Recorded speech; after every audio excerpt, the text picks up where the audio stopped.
El viento no es simplemente aire en movimiento a 4.000 metros de altura sobre el nivel del mar. Es una entidad viva y furiosa, una cuchilla invisible forjada en el hielo eterno de las cumbres,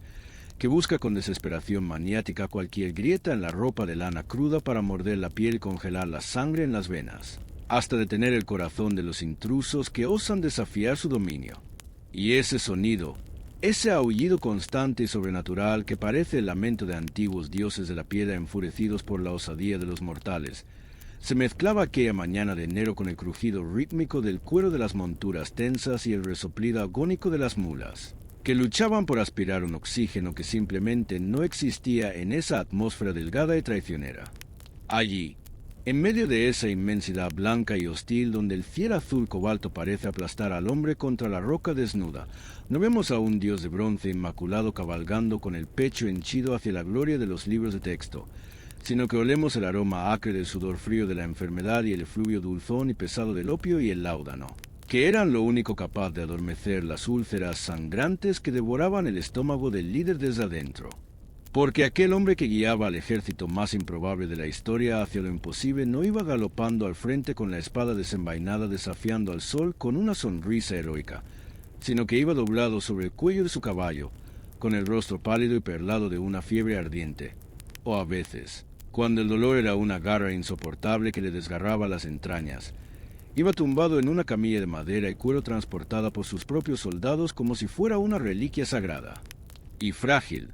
sufriendo en silencio cada barquinazo del camino.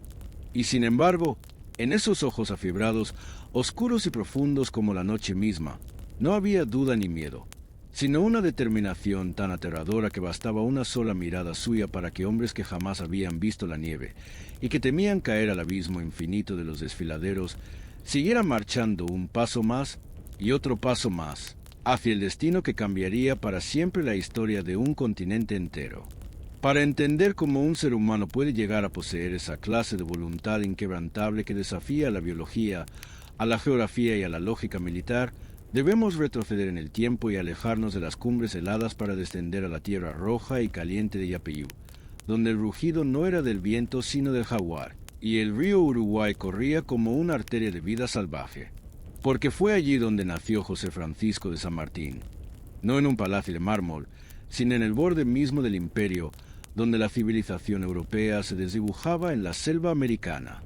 Y aunque sus padres lo llevaron a España siendo apenas un niño para formarle la rigidez marcial de los ejércitos reales, y aunque su lengua aprendió el acento castizo y su mente absorbió las tácticas de guerra napoleónicas que dominaban Europa, había algo en su sangre, una memoria atávica de esa tierra roja y de ese sol brutal que nunca se apagó del todo. Permaneció latente mientras combatía en los campos de batalla de África contra los moros o en las llanuras de España contra las tropas imperiales de Napoleón Bonaparte, aprendiendo en cada escaramuza y en cada carga de caballería no solo cómo matar al enemigo, sino cómo liderar a hombres que saben que van a morir. Fue esa semilla la que germinó violentamente cuando las noticias de la Revolución cruzaron el océano y le susurraron que su destino no era ser un peón más en el tablero de ajedrez de los reyes europeos, sino convertirse en el arquitecto de la libertad de su verdadera patria. Imaginen por un instante lo que significa renunciar a todo, porque eso es lo que hizo José de San Martín cuando decidió embarcarse en la fragata George Canning rumbo al Río de la Plata. No fue una decisión simple ni un capricho aventurero, fue un salto vacío.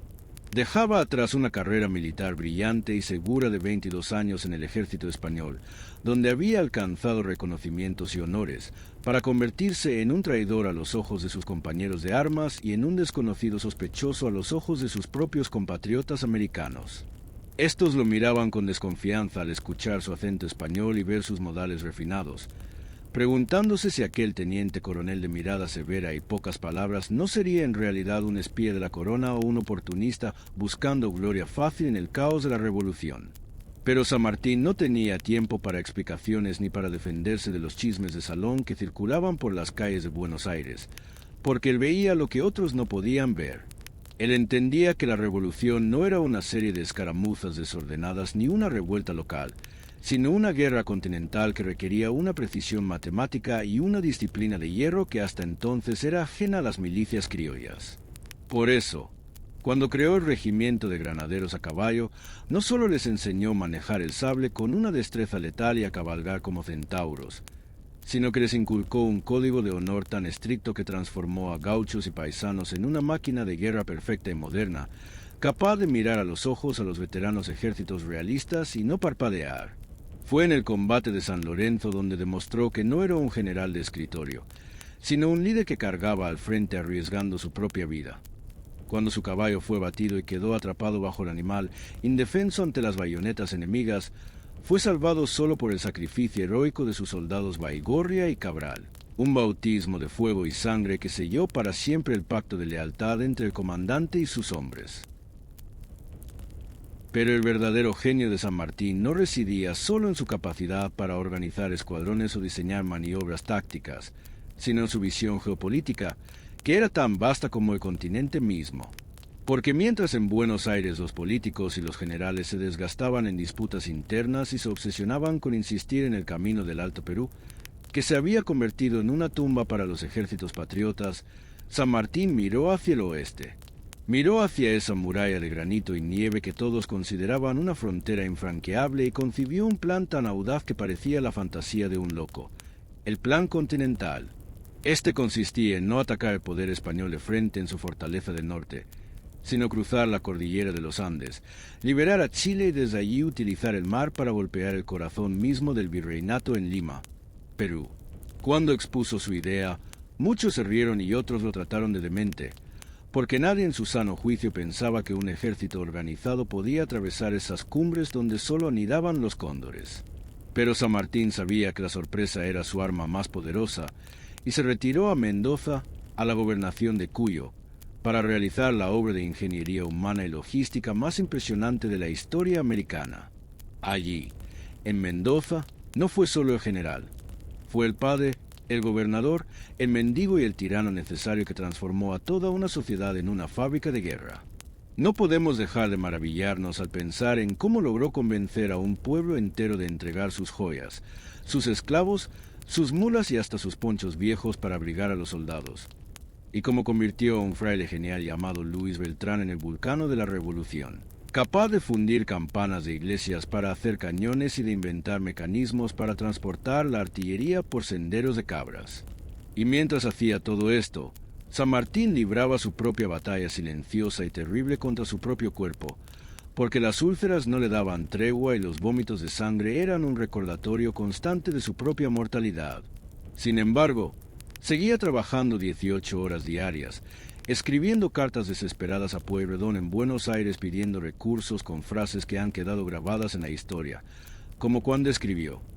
«Va el mundo, va el demonio, va la carne, pero no me pida más porque si no amaneceré ahorcado en un tirante de la fortaleza». Esa mezcla de humor negro y desesperación nos muestra al hombre detrás del bronce,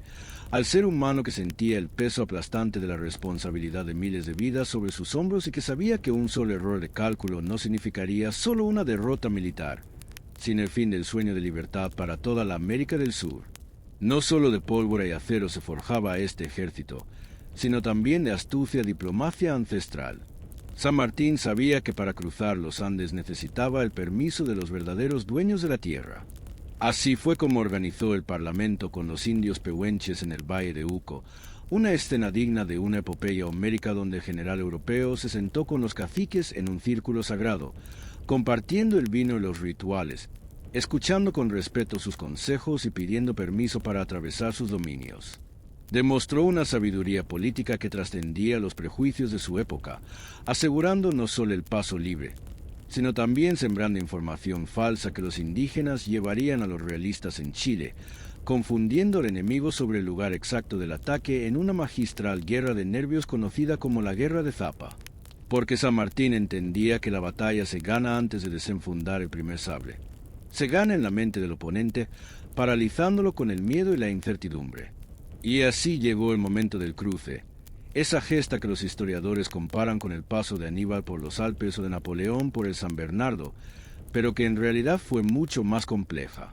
San Martín no solo tenía que luchar contra la nieve y la altura, sino que tuvo que dividir su ejército en 6 columnas simultáneas para confundir al enemigo, en una guerra de nervios y desinformación que paralizó al gobernador realista Marcó del Pont en Chile. Mientras las columnas avanzaban por pasos imposibles como los Patos y Uspallata, los soldados sufrían el soroche o mal de altura, que les hacía estallar la cabeza y les quitaba el aliento, y el frío de la noche que congelaba el agua en las caramañolas y mataba a los animales y a los hombres débiles. Pero la figura del general, envuelto en su capote gris y luchando contra sus propios demonios físicos, era el faro que los mantenía en movimiento. Cuando finalmente descendieron hacia los valles chilenos y se enfrentaron a los realistas en la cuesta de Chacabuco, no fue solo el choque de dos ejércitos, fue el choque de dos eras. La carga de los granaderos con sus sables desenvainados brillando al sol fue el relámpago que anunció el fin del dominio español en el sur del continente. Pero la vida de un héroe nunca es una línea recta hacia la felicidad. Tras la gloria de Chacabuco llegó la sombra de la tragedia en Cancha Rayada, donde la sorpresa y la confusión nocturna casi destruyen todo lo conseguido.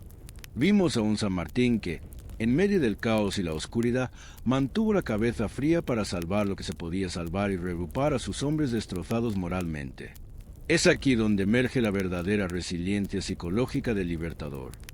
Porque mientras en Santiago de Chile el pánico se apoderaba de la población y muchos preparaban sus maletas para huir de nuevo hacia Mendoza, San Martín, a pesar de estar herido en el alma y agotado físicamente, trabajó sin descanso para levantar la moral de la tropa y preparar la revancha.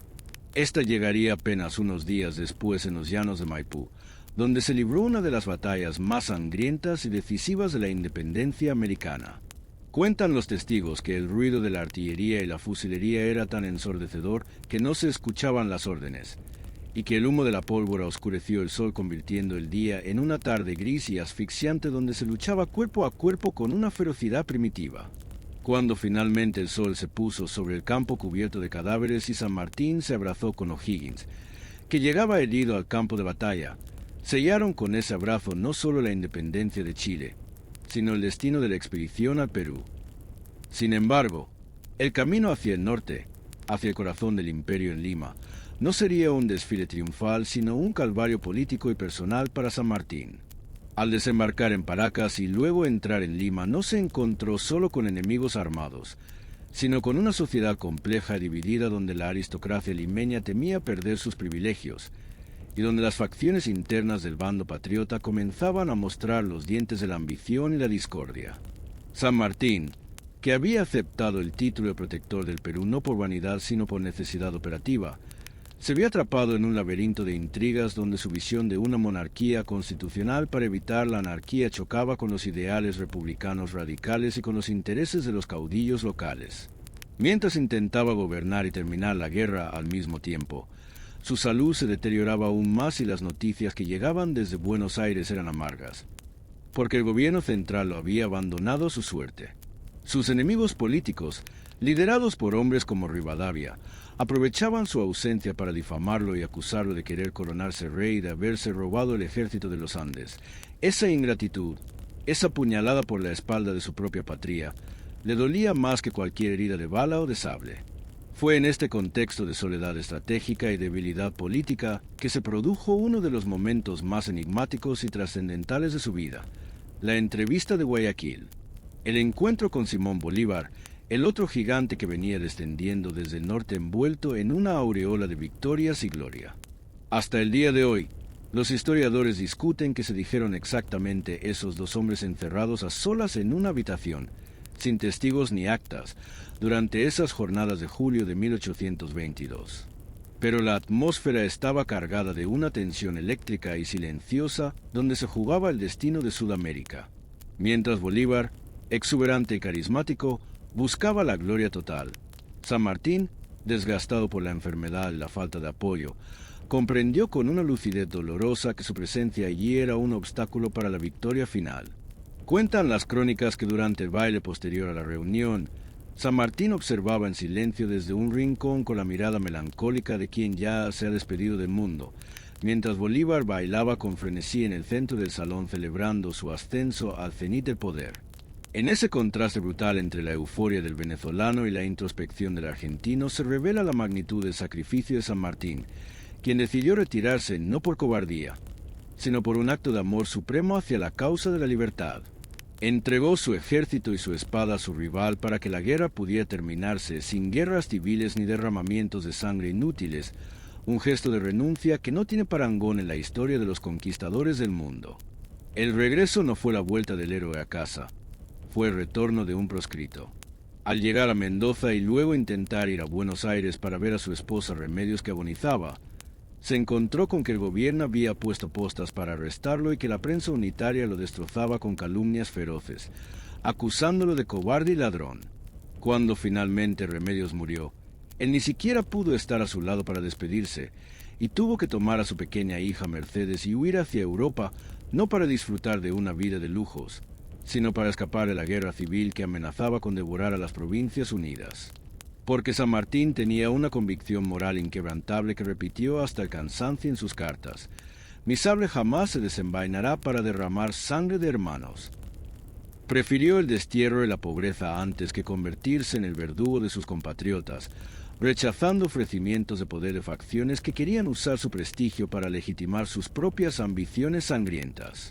Los años en Europa fueron duros y melancólicos, marcados por la estrechez económica y la vigilancia constante de los espías españoles que no olvidaban quién era ese hombre que caminaba por las calles de Bruselas o de París. Hubo momentos en que el gran libertador tuvo que contar las monedas para pagar el alquiler o la comida, viviendo en casas viejas y húmedas que agravaban su artritis y sus dolores óseos. Pero en medio de esa risura encontró una nueva misión que abrazó con la misma pasión que la guerra: la educación de su hija Mercedes, a quien dedicó esas famosas máximas que son un testamento moral de una belleza y una simplicidad conmovedoras.